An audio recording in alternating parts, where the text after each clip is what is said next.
from my perspective and those of my residents, many of them feel that this is unfair and that this is not the way in which we should approach this. Had the government come and engaged with me, I'm confident that we could have made sacrifices in order to make a contribution to that defence investment plan. But this isn't the way to do it. After all the rattling and resignations, there is still a £5 billion hole in the funding for the Defence Investment Plan. One pot of money the government has found comes from scrapping some road developments. For example, in the East Midlands, where improvements to the A46 and the A38 won't happen now. How's that going down in that brilliant region that is the East Midlands? Let's talk to the Labour Mayor there, Claire Ward. Morning, Claire. Morning, Stig. How much did you know about this? These plans, these two road improvements were on schedule to happen. When did you find out they were not going to happen? I found out yesterday morning, just before the Prime Minister made his statement. And how do you feel about it? Well, obviously I'm not happy. I think that whilst the East Midlands does need to make a contribution to the defence spending, it's absolutely crucial that we are part of that joint effort to ensure that our nation is well defended, that we have the resources in our military that we need. There has to be a balance about how we do that. And there also has to be a process where we engage with regional mayors as part of that. And those two schemes, which are worth collectively around £900 million, are the only two road investment schemes, major road investment schemes that we have in the East Midlands, and both have been cut. And we are the only region to face that situation. So from my perspective and those of my residents, many of them feel that this is unfair and that this is not the way in which we should approach this. Had the government come and engaged with me, I'm confident that we could have made sacrifices in order to make a contribution to that defence investment plan. But this isn't the way to do it.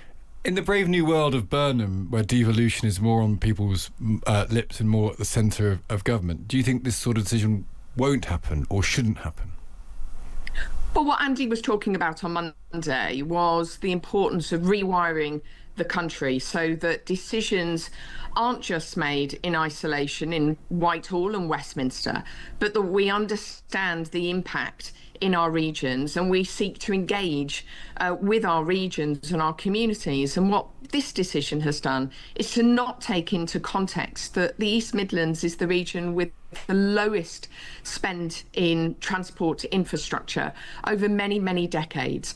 We haven't had any announcements or spending into the Midlands Main Line that will impact and benefit constituents in the East Midlands, and that we really do need to put money into our infrastructure, and therefore, there is some context here. And whilst there clearly will be benefit to the East Midlands as a result of the spend on the defence, because we've got a lot of industry and a lot of businesses in that sector, this is not the way in which to engage. Doesn't it point to the broader problem that many people say when they're sceptical about devolution, that ultimately the Treasury is always asked to underwrite everything, and therefore the Treasury always outranks everybody and makes the final decision? This is at the heart of why devolution doesn't work in practice, because the Treasury is ultimately so powerful. Well, the reason why this isn't the optimum way to operate is because devolution is not full in this country. And if you look at many other countries where they have a greater amount of fiscal devolution into their regions, those decisions and tough decisions would be made by the mayors. So, for example, if we had a different way of raising funds within our region and being accountable for those, we would be approached by a Treasury in the same way as a government department and asked, where is your contribution to this collective effort on behalf of the nation? But we can't do that because I can't offer back some of those. And if the conversation had been had with me, I may have been discussing whether or not both projects went ahead, whether we just took one forward, whether we could reprofile some of the capital spend. But I haven't been able to have that discussion, and I think that is the wrong approach. So in the new world, you'd like to say they want 900 million quid off you or whatever they want from you. you'd like to be able to say, I accept that I'm going to have to give up 900 million quid or whatever the figure is, but it's for me to decide how I find that 900 million quid rather than you just pick a scheme of mine and cancel it. Well, yes, in essence, that is true.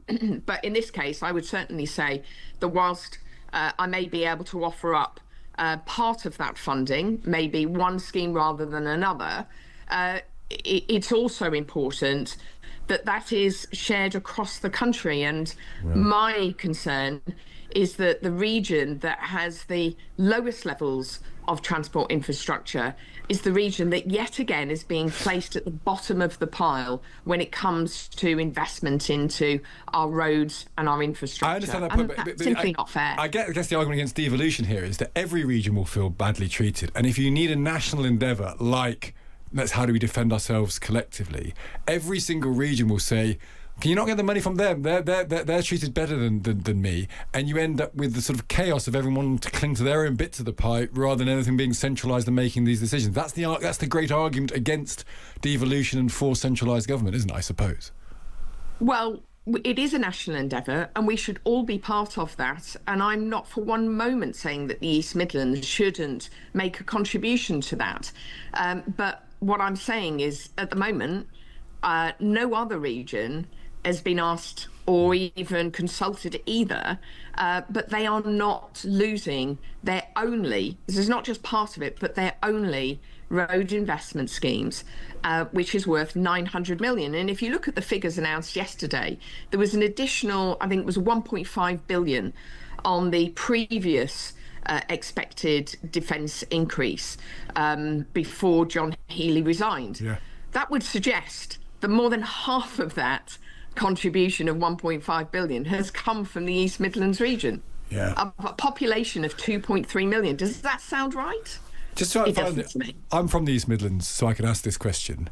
Do you think in the great North-South divide, the great North-South row that is going to happen, is going to be the feature of our politics for the next 2 years, I would imagine, places like the Midlands, for example, or maybe the South-West, they make the same argument, I think, will get a bit lost here, because it will be seen as sort of the South-East versus Manchester.